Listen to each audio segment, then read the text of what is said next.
My name is Sam Fisher.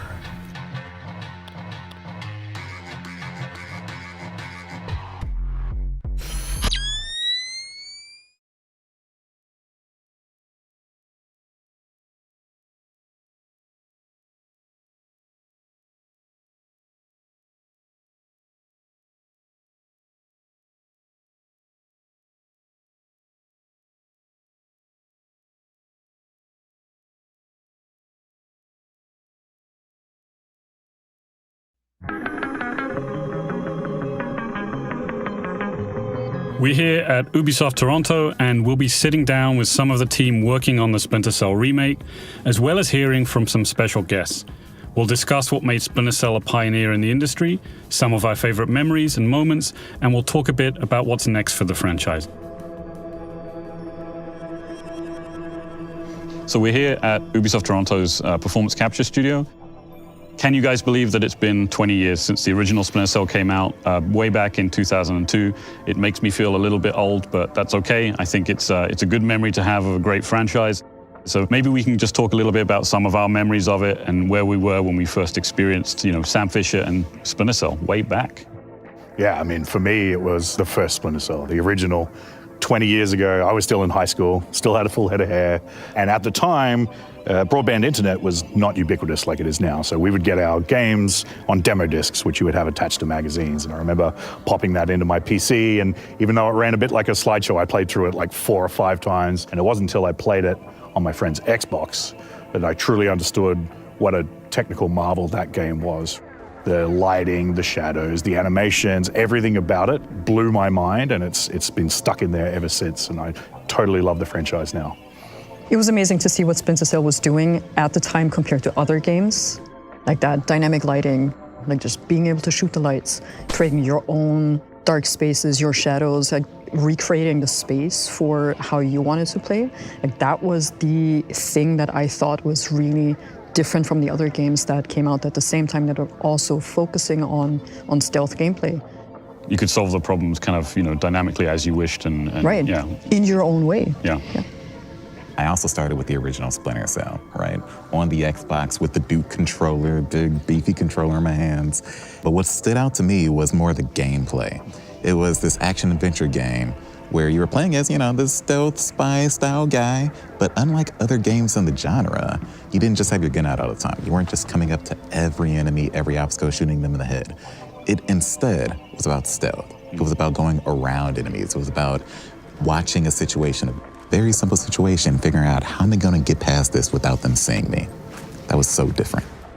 Yeah, I think for me, I came into the franchise a little bit later. I started with Chaos Theory, and I remember, it got recommended to me by a friend. He said, you need to check this game out. And I first got into that level with the lighthouse and the storm, and you had the rain coming down and the thunder and lightning, and you were sneaking from corner to corner, and you had that kind of soundtrack by Amon Tobin playing over the top of it. It was super memorable as this experience altogether with the different kind of shadow gameplay. You went down into the underground where the guy was being tortured with the kind of the backlit like shadow of the experience that was happening, and I just remember coming away from that feeling that the atmosphere had just been nailed, and it kind of hooked me in ever since.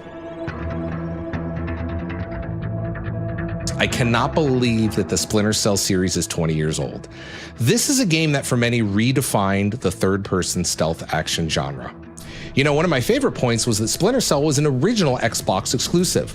When the original Splinter Cell released in 2002, it raised the technical bar from the lighting, which was some of the best we've seen up until that point, to the cutting-edge graphics. For me, the original set the scene for one of my favorite entries in the franchise, Tom Clancy's Splinter Cell Pandora Tomorrow, because that kicked off an entirely new part of the series, multiplayer. This is the game that really helped people understand the vision that we had for a brand new service called Xbox Live. Some of the press called it the single best reason to get online. This was a huge leap forward in the industry.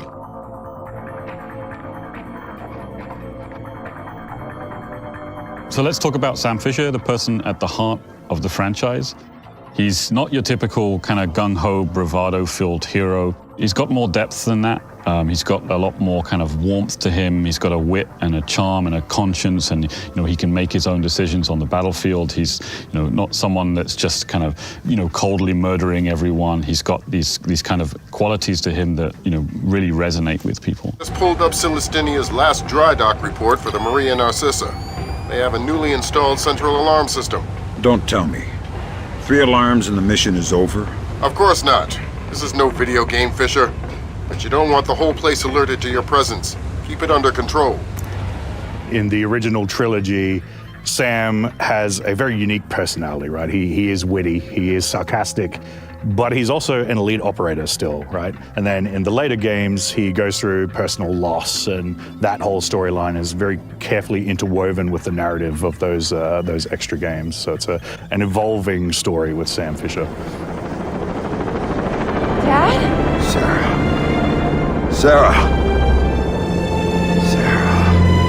I thought you were dead. They told me you were dead. Sam, I'm sorry, but if I hear that Black Arrow radio chatter right, we are out of time. I'll let you sit next to them, but we gotta go. So that really shows how human like Sam is, right? This even comes down to the way that in gameplay he interacts with his enemies. One of the unique things about Splinter Cell is that rather than just shoot every enemy you come up to, he can also talk to them. You can take an enemy in a grab and interrogate them to get information. Hi there. Hi. What's the door code? 28469. It was a pleasure working with you. Likewise. And while he's doing it, he'll crack a joke, like a dumb joke. Exactly. Yeah. He's not a monster. He's not here to say, I'm going to kill you. But he's treating them as just enemies on the other side of the battlefield. I like that he has very strong morals, right? Like he's not reveling in death. He's actually showing respect to the fellow soldiers, but on the other side. There was this level in Splinter Cell Chaos Theory. You're in Solus, war-torn, and there's this US plane that has crashed, and Sam's objective is to get the data out of the plane. But Sam's like, some of the pilots are still here. Let me get the pilots to safety first. I'm telling you what the Player can choose as Sam to pull the bodies out of the wreckage and get them away from the bombing zone. Lambert's like, do your mission, but Sam's like, I'll do me. Yeah, Sam gets the order, but Sam also makes the decision what he does with the order. And in that same vein, the player is making that choice. That's, again, the player agency. They are in control.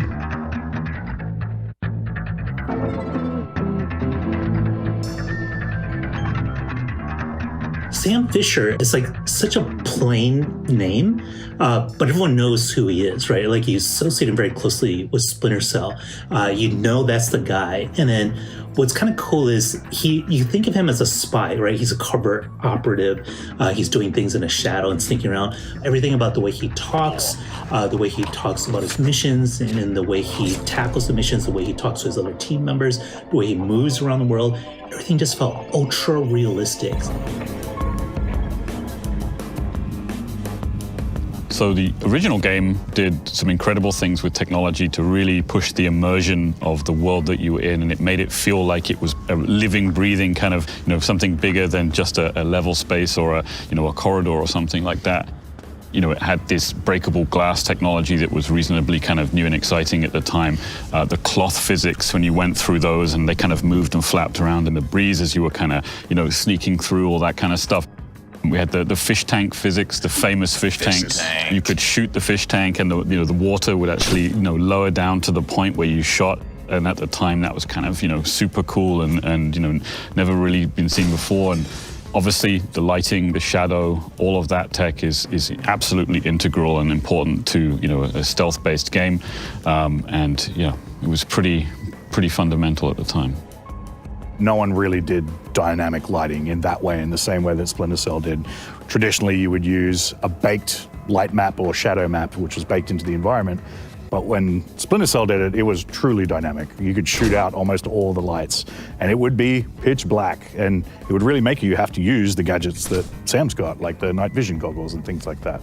Right. Sam is operating in the shadows. The world is moving despite his presence. And a lot of this was really shown off in the second level of the original Splinter Cell, the police station level. Near the end of the level, you are going through the second floor offices of this police station. It's after hours, so all the lights are off. The only lights in the room are coming from the desk monitors. So these police officers are, clacking away at the keyboards, But they don't even realize that Sam is there. You are actually a ghost going around in that environment. It was interesting how the player could interact with the environment in very dynamic ways. Yeah, and Sam had the stealth meter, which let you know your visibility, which changed based on the lighting in the environment. And then in Chaos Theory, you also had the audio meter, right? So you could tell how much sound you're making, and it would be affected by other things in the environment, like the sound of engines, which you, again, could turn on and off and affect those things. Right, and the player could also understand the sound that they were creating while navigating through the environment. And today with Splinter Cell Remake, we can use a lot more of the rendering and processing power to create some really compelling and detailed settings, and also spend some of that processing power towards our AI processing between, the different AI archetypes as well. We're going to have to try to simulate, the different kind of behaviors and reactions and ways of moving. Obviously, a special forces soldier will be better trained. They're going to, breach differently or kind of enter rooms differently to something like just a regular security guard would, for example. And with Snowdrop, we now have the tools to be able to produce some of this stuff, right? We have advanced lighting in the form of ray trace global illumination, which gives you much more realistic lighting effects, like light transference from different objects onto different materials. And on the audio side, we can also have much better audio simulations. We can have audio occlusion where the sounds will get absorbed by different material types. You can have sound bouncing through a window to you around in the corridor. So a much more realistic audio setting as well. Yeah, we can really improve the AI engagement, right? Like how they are reacting, what they're reacting to. With all of that, we can make improvements to the cat and mouse gameplay between Sam and the enemies, right? Especially with our enemies behaving like trained professionals. With Splinter Cell Remake, animation is a big focus for us. Some of those interrogations back in the day with the facial animation, there's a lot we can obviously do 20 years in the future from that as well. Changed since then. So obviously animation is an area of tech as well. We can really push for a game like Splinter Cell. What does Sam look like? What does he feel like when he's moving in these environments, when he's taking cover, when he's kind of crouching under things, doing the pipe movements or the split jumps or the takedowns or the interrogations. There's so much in there that relies on the animation quality and that tech-driven kind of animation system, just making you feel like you're in that space and part of that experience. Yeah, and we have the capability to really dive deep on that animation now on the tech side. The animation is definitely one of those big focuses that the original games did so well. We want to do that justice.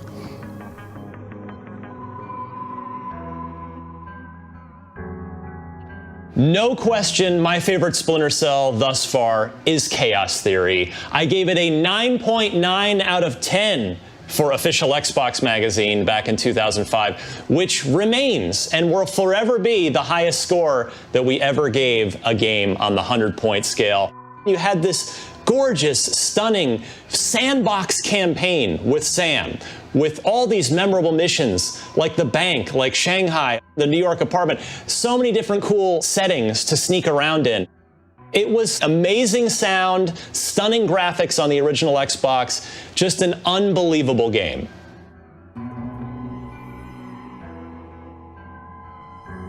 The level design in the original Splinter Cell obviously was a little bit more kind of linear in the beginning, and then over the course of the franchise, it tended to open up a little bit more. Right. You can see the evolution of the level design over the franchise. So you compare, say, in the original Splinter Cell, the police station level, the policey streets. The player's kind of navigating, through these tight corridors, through this very designer-oriented path, going up a ladder, up a scaffolding, down a zip line, through a vent, all to go forward. Player rarely had options on how to proceed. In Chaos Theory, there's the bank level, one of the most favorite levels. Yeah, my favorite level in the Splinter Cell franchise.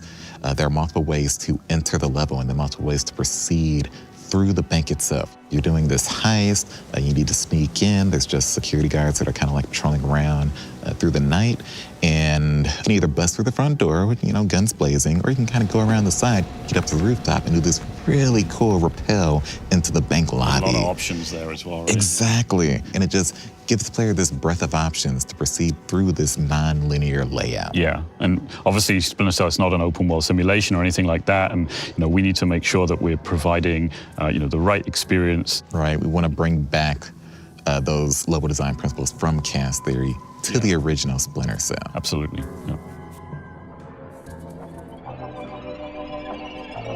the bank from Splinter Cell Chaos Theory, one of the most legendary missions. That's probably the first mission that a lot of people, myself included, think of when they think of Chaos Theory. Just the million different ways in and out and around that level and that mission, just so memorable. Definitely stealth action redefined.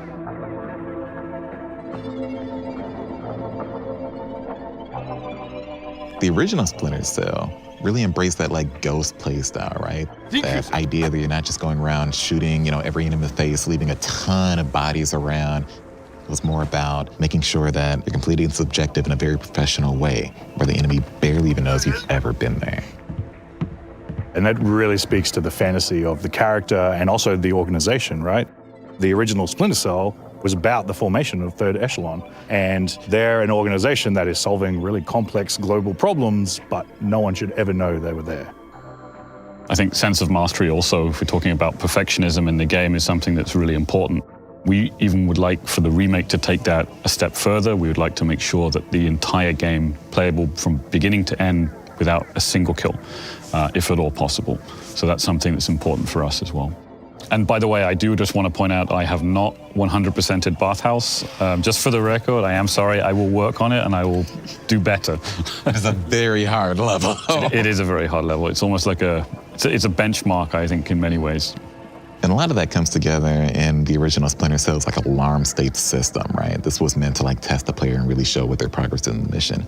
But it was a bit harsh. The first alarm would, the enemies would start wearing vests. The second alarm, they'd start having helmets on. And then if you mess up 3 times, the mission just instantly fails. Like Lambert would be like, "Good Lord, Fisher, what are you doing, Sam?" My God, Fisher, have you gone insane? The mission's over.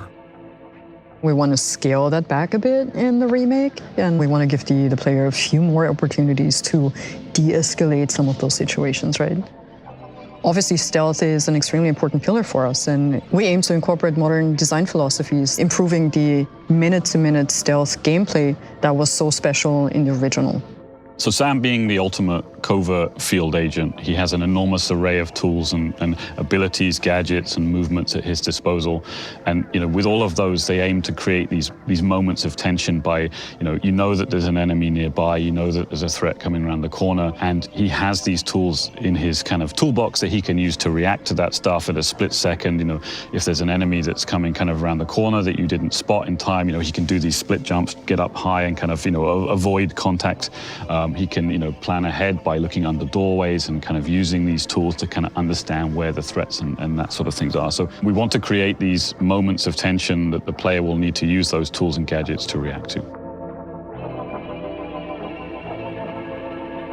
Because of the gameplay and because of the mechanics and the environmental design, you felt like you were there. So you have these moments where like I'm hiding behind a desk and some guy's walking down the aisle toward me, and you're just like, you're nervous, right? Because even though you're Sam Fisher, right, you have tools, you can take people out, you're strong, but because you're like hiding in the shadows and you don't want to be found, you don't want to make noise, you don't want to alert the other guards, you don't want them to shoot at you. It just creates this really awesome cat and mouse tension that you haven't seen in any games like that before.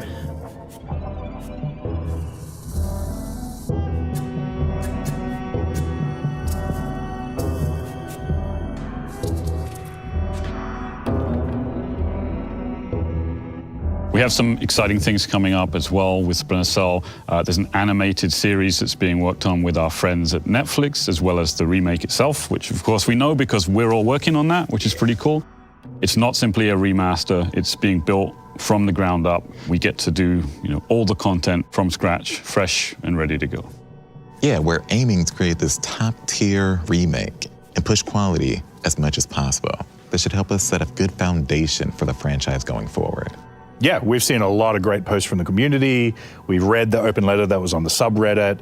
We see all of the other posts on the various socials, and it's really energizing us to keep going. And obviously with a remake, 20 years later, we can look back at the plot, the characters, and the overall story of the original game, make some improvements, things that might not have aged particularly well, small things, but the core of the story, the core of the experience will remain as it was in the original game. We've also been exploring new and innovative tech and ideas, as well as features and elements from the other Splinter Cell titles. We're very early in production. We're still prototyping. We don't want to rush anything. We want to make sure that we absolutely nail the game. We actually do everything in the right way and produce an absolutely stellar quality experience. And we will be going dark for a little while so we can focus on making the absolute best game possible. So that wraps it up for us. Thank you for joining, and thank you to our industry friends Ryan, Dan, and Major Nelson as well. I want to wish one of my favorite franchises ever, Splinter Cell, a happy 20th anniversary. Thank you, Ubisoft and Sam Fisher, for all the amazing stealthy memories. I'm excited to see what you have in store for us. I've got my night vision goggles and I'm ready to go. Thanks again for having me participate, and happy 20th anniversary to Splinter Cell.